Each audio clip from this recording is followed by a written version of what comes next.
Hi, welcome to Writing Effective Sentences, Part A. To write effective sentences, we need to develop two skills as writers. The first is combining sentences, and the second is improving our style. Part A of this lesson will focus on methods or ways in which we can combine sentences. Part B of this lesson will focus on improving our style. So let's get going with Part A. When we write, we want to have writing that flows. Our goal is to communicate ideas. Therefore, we need to be clear, effective, and interesting. Short sentences can be effective, but it can create a feeling of choppiness to the writing. So let's look at this example. A geyser is a spring. A geyser shoots hot water into the air with great force. Some geysers erupt continually. Some geysers remain inactive for long periods. The water seeps into the Earth's surface through cracks. The water expands into steam when it reaches extremely hot rocks. Okay, so we're going to evaluate this. And we say, okay, it is effective. It communicates idea about the geysers. But it certainly is not very smooth. So, to create writing that is both effective and smooth, a writer must combine sentences and pay attention to his or her writing style. So these are the two things that we're really going to look at this week: how to combine sentences and how to improve writing style. So first, let's look at combining sentences. Sentence combining is a way to improve choppy writing. This week we're going to study 5 ways to combine sentences: inserting words, inserting phrases, using compound subjects and verbs, creating compound sentences, and creating complex sentences. So let's go ahead and look at combining sentences by inserting words. You can combine short sentences by taking one word from one sentence and inserting it into the next sentence. You'll find that you can do this by keeping the same form or by changing the form. So let's look at 2 examples, one where we keep the same form. Our original sentences are: Andrew Lloyd Webber composed the music for several Broadway musicals, and the musicals were popular.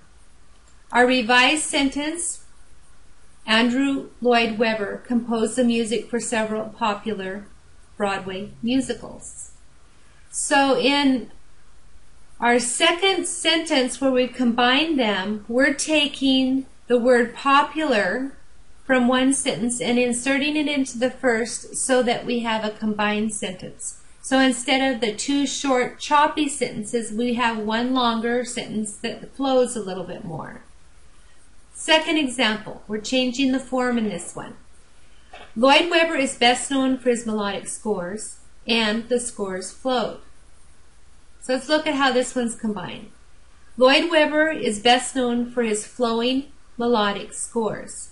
So now notice in our combined sentence, we've taken the verb from the second sentence, changed it into a gerund, which then modifies melodic. So we've combined them into one sentence. So you can take a word from one of your sentences and insert it into the other sentence. You can either keep the form or change the form. That's method number 1. The second method is to insert phrases. You can also combine closely related sentences by reducing one sentence to a phrase and inserting it into the other sentence. The added sentence will give information to the idea expressed in the sentence. So let's look at a couple of examples here. Our original 2 sentences: Great Salt Lake is an inland body of salt water. The lake is in northwestern Utah. Okay, so we're going to combine these 2 sentences. So let's take the prepositional phrase from the second one, in northwestern Utah, and insert it into the first one. So our revised sentence would read: Great Salt Lake is an inland body of salt water in northwestern Utah. We've combined them by inserting a prepositional phrase. Our second example. Juanita Puerto describes the conflict between old and new ideas. She does this as she writes about Navajo culture. Okay, now in this one, we're going to take the phrase writes about Navajo culture, turn it into a participial phrase writing about Navajo culture, and make it subordinate to the first one. So let's look at a revised sentence. Writing about Navajo culture, Juanita Puerto describes the conflict between old and new ideas. So in this one, we've inserted a participial phrase. And our last example. Neil Armstrong is best known for his historic first steps on the moon. And Neil Armstrong is a former U.S. astronaut. So in this case, we're going to take the appositive phrase, a former U.S. astronaut, use it to modify Neil Armstrong, and put it into our revised sentence. So our revised sentence reads, Neil Armstrong, a former U.S. astronaut, is best known for his historic first steps on the moon. Okay, so inserting phrases within a sentence, taking one phrase from one sentence and inserting it into another sentence is our second method for combining sentences. Our third method is to use compound subjects and verbs. You can also combine sentences by using compound subjects and verbs. There's two conditions with this, though.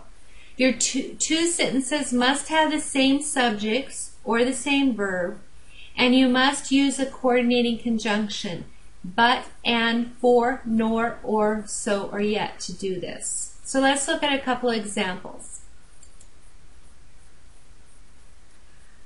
Our first one is going to have compound subjects but the same verb. Okay, so jaguars are large spotted cats. Leopards are large spotted cats. Notice we have two different subjects but we have the same verb. So we combine them into a revised sentence. Jaguars and leopards are large spotted cats. In our second example, we have the same subjects but different verbs. So let's look. Jaguars live in America. Jaguars hunt in America. Our revised sentence is jaguars live and hunt in America.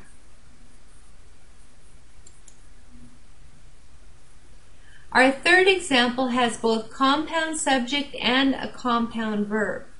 So jaguars hunt and attack other animals. Leopards hunt and attack other animals. These cats rarely attack humans. So we have three sentences here. Let's look at how they're revised and put together.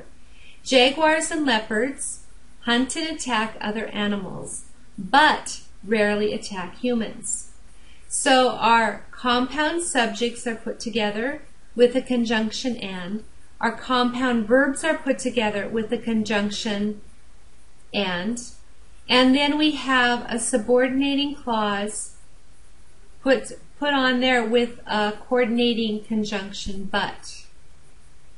So in this way we have all three short sentences that are rather choppy turned into one longer sentence that's smoother. Okay, so we've had inserting a word, inserting a phrase, and this one, our third one, was using compound subjects and verbs. Our fourth way to combine sentences is to create compound sentences. If the thoughts of your two sentences are equal, this is really important, they're equal ideas, you can combine them into a compound sentence. A compound sentence is two independent clauses joined by a comma and a coordinating conjunction, a semicolon, or a semicolon and a conjunctive adverb. So let's look at some examples. Our original sentences are, veins carry blood to the heart, arteries carry blood away from the heart. Okay, so to revise these, we have three ways we can do it. The first is with a comma and a coordinating conjunction, and it would be, veins carry blood to the heart, comma, but arteries carry blood away from the heart. Our second method to combine compound sentences is with the use of a semicolon. Veins carry blood to the heart, semicolon, Arteries carry blood away from the heart. And the third method to combine compound sentences is a semicolon and a conjunctive adverb with another comma. Don't forget the comma. So veins carry blood to the heart, semicolon. However, comma, arteries carry blood away from the heart. So our fourth way to combine sentences is to create compound sentences. And our last way to combine sentences is to create complex sentences. Now, if you are going to create a compound sentence, you have to have ideas in your sentences that are not equal, because one has to be subordinate to the other. That's really important. When you do compound sentences, they're equal. When you do complex sentences, they're not equal. One idea is subordinate to the other. So if two sentences are unequal in importance, you can combine them into a complex sentence. Just turn the less important idea into a subordinate clause and attach it to the other sentence as an independent clause, or the other sentence, which is an independent clause. So let's look at some examples. Our original sentences. Christopher Columbus noted the unusual quality of floating seaweed. He crossed the Sargasso Sea. Okay, two ideas. Now we're going to take our second one and our second sentence and make it an adjective clause describing Christopher Columbus. So our revised sentence is, Christopher Columbus, who crossed the Sargasso Sea, noted the unusual quality of floating seaweed. Let's look at another example. Sailors used to fear the Sargasso Sea, and they heard strange tales about it. Okay, now we're going to turn our second sentence into an adverb clause with the word because, the subordinating conjunction because. So our sentence would read, because they heard strange tales about it, sailors used to fear the Sargasso Sea. And the last example is, someone will arrive first, that person will get the best seat. And we are going to turn our first sentence into a noun clause. So it's whoever arrives first will get the best seat. So we have 5 ways of combining sentences. We had inserting words, inserting phrases, compound subjects and verbs, create a compound sentence, create a complex sentence.